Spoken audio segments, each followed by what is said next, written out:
వచ్చావా? బాగున్నా అమ్మా. అన్నలా ఉంది, వచ్చిందా?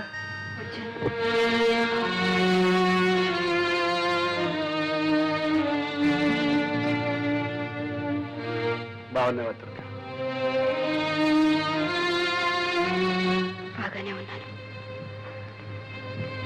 మీరెలా ఉన్నారు? మర్యాద పంపించాను, అందిందా? అంతింది. ముష్టి 50 రూపాయలు. అదేమిటి దుర్గా అలా అంటావు? మరి ఇంకెలా అనమంటారు? నలుగురిలోనూ నన్ను చులకన చేయడానికి కాకపోతే ఎందుకు పంపించట్టు? ఆ 50 రూపాయలు నాకు ఇచ్చేవాళ్ళు లేరా? నేనంత గతి లేకుండా పడున్నానా?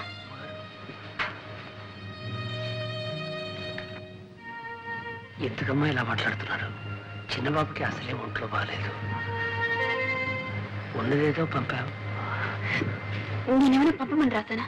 ఎందుకు పంపాలి? సరళమ్మ గారు పంపమన్నది పంపావు. ఓహో, ఆవిడ గారి సలహానా?